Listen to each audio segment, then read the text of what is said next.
Welcome back to another episode of Harmonious at Lunch, the show that fuels your business success. I'm Brandon Gano, your host and guide through the world of harmonious business growth. Today, we're unlocking powerful strategies with industry experts to help your business thrive. If you're a business owner, entrepreneur, or executive, you are in the right place. Join me and our incredible guest today on the journey to clarity, growth, and success. It is time to revolutionize your approach to business. Let's dive in with another episode of Harmonious at Lunch. Welcome back into some more bite-sized business advice. And today's episode, I think, is going to be a fascinating topic. Every now and then we get a guest come on who wants to talk about something that I've never heard of and I just think is totally fascinating. So buckle up with me. I just heard about this topic literally 5 minutes ago, but we're going to dive in and see how far we can get in about 15 minutes. I have a very special guest, Daniel Goddard. Did I do a appropriate American accent there? Welcome to the show and thank you for being here. Yeah, you did a very good American pronunciation of my last name. So nice to meet you, Brandon. Hey, everybody. Originally from Sydney, Australia. I totally butchered the proper pronunciation, but that's okay because that's what we do here in this country. Yeah. I survived the spiders and the insects and the snakes and everything that can kill you in Australia to make it to the US to have this opportunity to talk to you. So thank you. Awesome. I love it. So I don't want to waste any time here. I mean, this is, Sure. we just started talking about this. You have a marketing agency, but then you started telling me about a new product you're launching, a new project you're working on right now. And I really want to dive in there. Give me this sense. I don't want to butcher it at all. So give me the sense of Sure. what this project is, first of all, and then we can kind of dive in and explore it. Absolutely. So we have a AI networking company, and we have an application we're launching. The MVP will be out in a month. It's called Disco. It's DYSKO. Website's dysko.co. There's also disco.ai would be the new iteration of it once we launch. Basically what it is, we've discovered that in the world of conferencing, for example, everybody goes to one convention. They walk in, they see all these booths, they walk around, they have no idea what's going on other than there's a light over there, there's a tent over there, there's a sign over there, there's a name tag on that person over there. So it's just the Wild West. So what we've done is we've created a piece of technology that allows anyone anywhere in the world to attend any convention, either there in person or by dropping into that location by physically taking your profile and placing it and pinning it at that GPS location. Then what you get to do is define who you are and what you're into with hashtags. So you can choose up to 100 social tags or 100 work tags.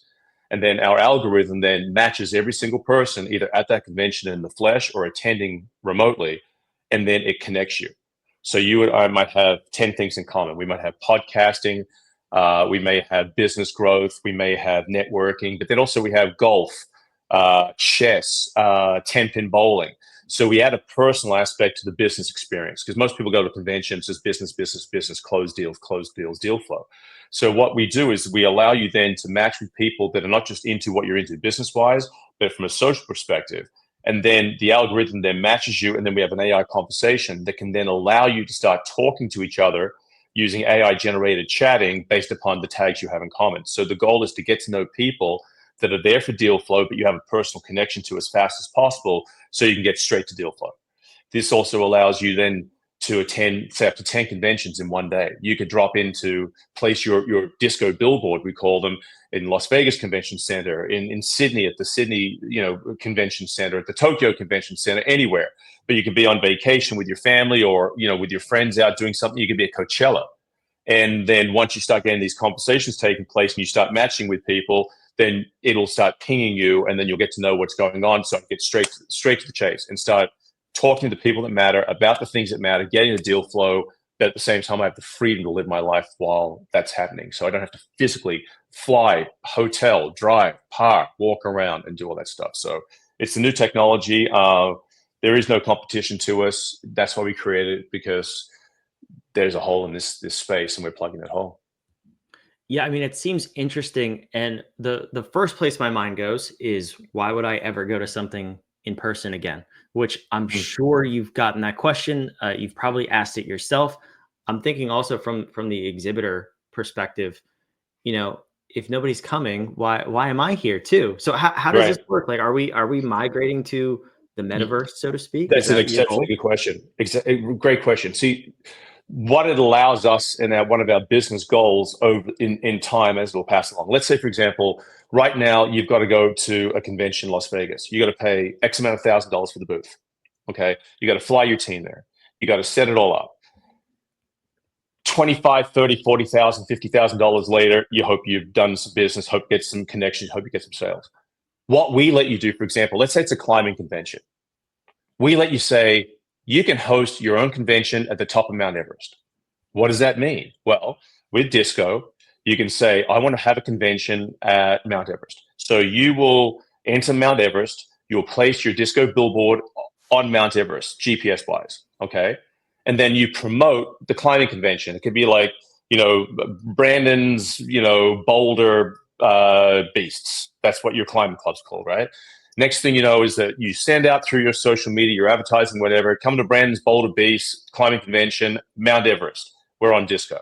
So everyone then would basically enter Mount Everest, go physically, GPS-wise on the app to Mount Everest, and you'll see everyone who's there, everything you have in common, whether you're there remotely, whichever it will be, or you're climbing Mount Everest and you decide to get to the top and you have some cell service, you can attend in person.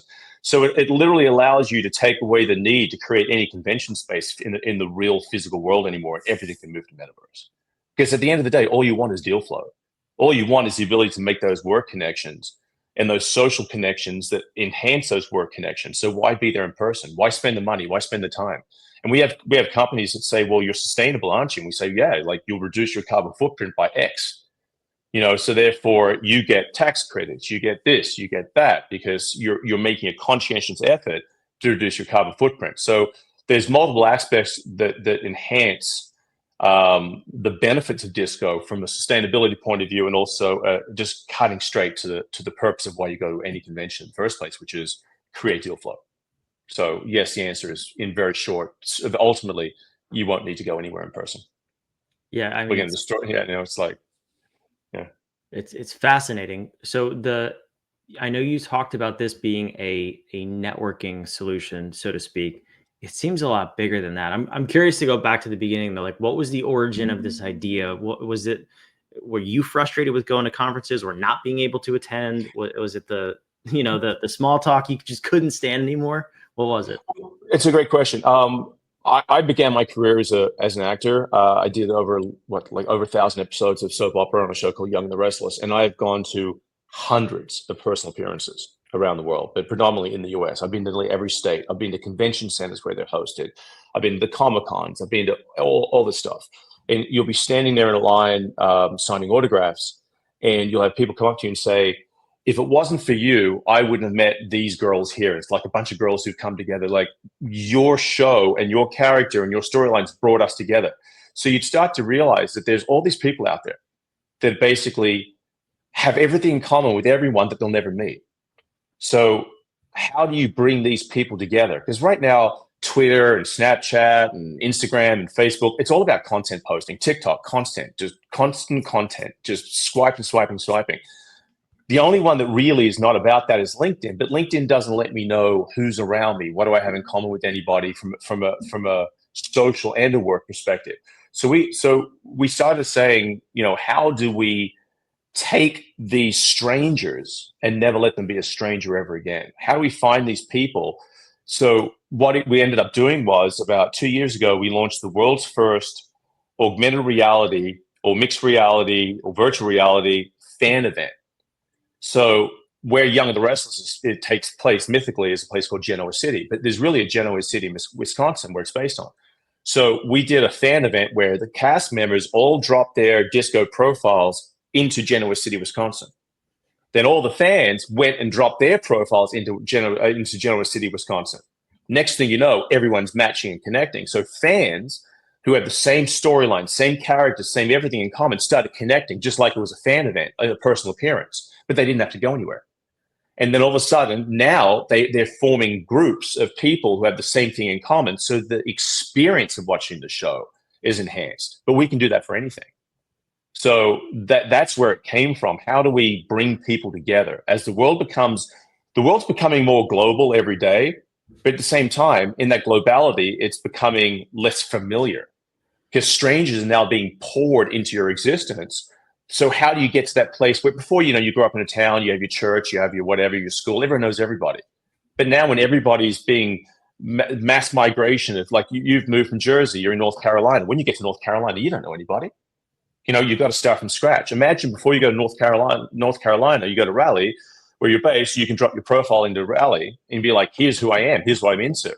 And you're going to be there in 2 months. You can start putting together a tribe of people that are just like you into the things you're into. So the day when you get there, you got friends that you can go out to the things you want. You can see the games you want. You can go to the restaurants you want. The dating market will crush the dating market. I mean, right now, Tinder tells you, do you like this? Do you like that? Do you like this? Do you like that? We allow you to define what you like individually. You could say, I like #underwater basket weaving.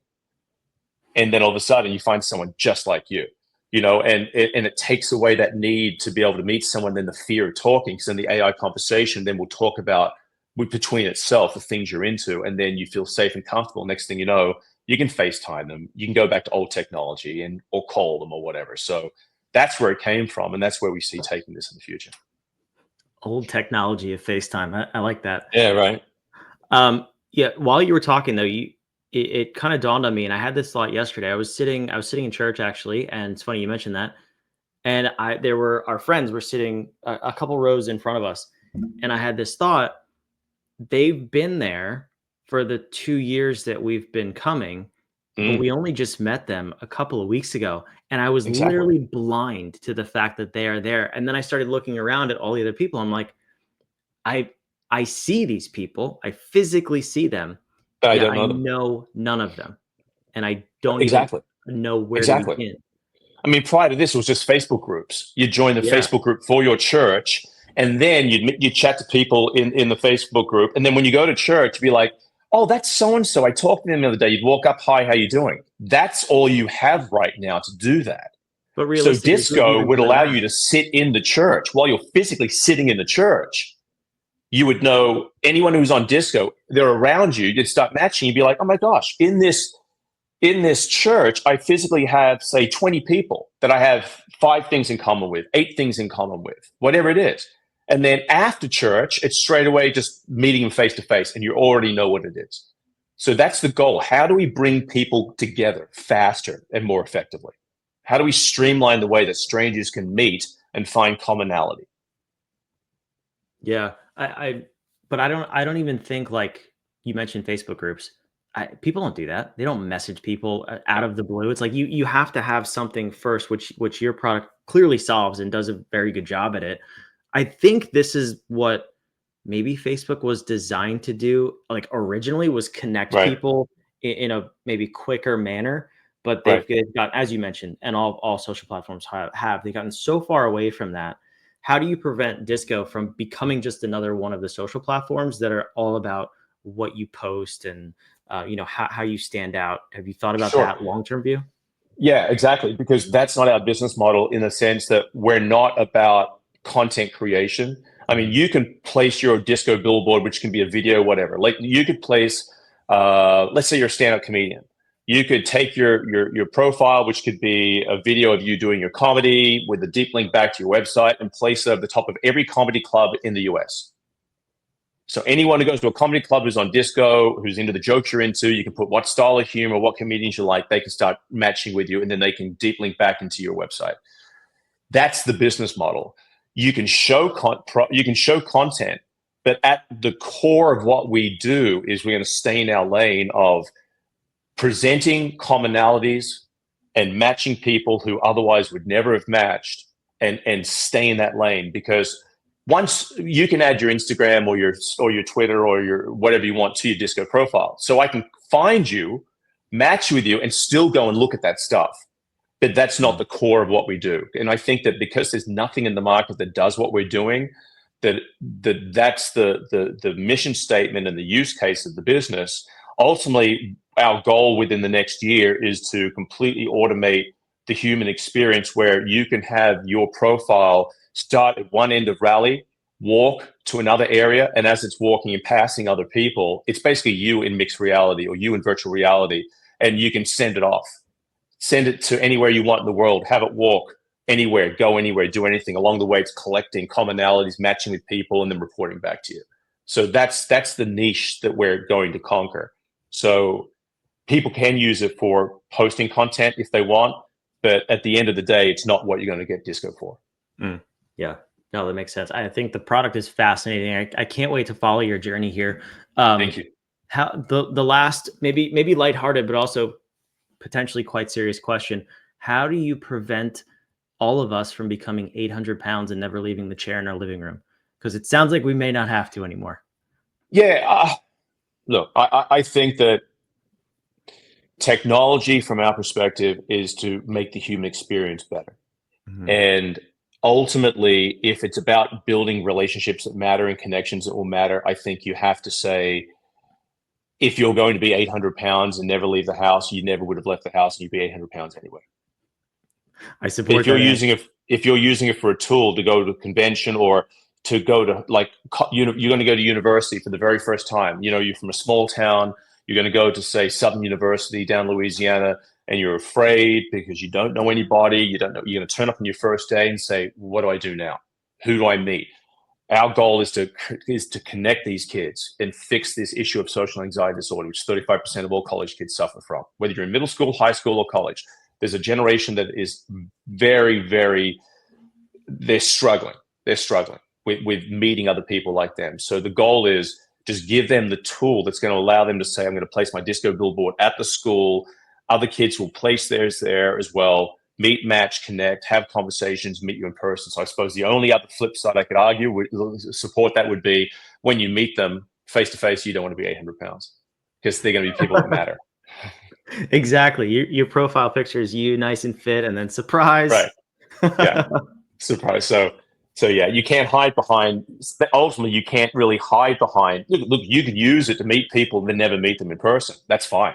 But the goal ultimately is to meet people, to have human connection. We're trying to bring the human connection, or the humanity, back into technology, because everything else is stripping it away from it. Sitting on TikTok, dopamine scrolling, Instagram, dopamine scrolling, burning at your dopamine, burning it out, and sitting there depressed. Okay, what do I do now? I'm going to eat. Next thing you know, you're 800 pounds. Yeah. So. Yeah. No, I love it. I think it solves the one thing that all other social platforms are getting away from, which is the human connection. And it does it in such a unique way. So Thank you. I love it. I can't wait to see it. As of the Pleasure. day that this goes live, you have at least an MVP available. Who should go check it out, and where is the best place for people to go check out Disco? Absolutely. It'll be available in the Play Store and the App Store. The app is for anyone who wants to meet people anywhere in the world who are into the same things you're into, and be able to streamline the way you meet, connect, and integrate your personal experience into theirs. Like, you could be sitting right now, for example, and say, I wonder if there's someone else in the world like me, because we have a global world search as well, where you can enter all the tags you're into, press the global world search. You might find someone in Helsinki, Finland. You might find someone in Tokyo. You might find someone in Africa, and you'll be like, I never would have met this person. I never, ever would have met this person. And oh my God, we have so much in common. I want to be able to talk to someone like this. I want to experience life with someone like this that you may never meet face to face, but they understand you, because the things you have in common, the experiences you have behind you, and the dreams and ambitions you have of where you want to go are just completely on the same trajectory. So yeah, App Store, Play Store, or once again, the website will be disco.ai. And we look forward to, we're looking at probably a MVP launch in around mid-March. Awesome. We'll make sure this airs after that has already happened. So wonderful. Just go there. Go find all those places. Wherever you're watching or listening, it's down below in the show notes. Daniel, I can't thank you enough for being here. Friends, it's been a pleasure. Thank you, everyone. Take care. I wish you the best. God bless. Take care, man. Thank you. We'll see you on tomorrow's episode of Harmonious at Lunch. Thanks for being here. Thanks for listening to another episode of the Harmonious at Lunch podcast. Make sure you subscribe on whatever platform you're on, and we want to invite you to join us in the Small Business Success Facebook group, our private group where guests and listeners come together to grow your business. We want impact-driven entrepreneurs who are ready to go to the next level in this group, so we can all share ideas, collaborate, and grow our businesses together. Go to whatif.com/group, and we want to invite you to join today. See you on the next episode of Harmonious at Lunch.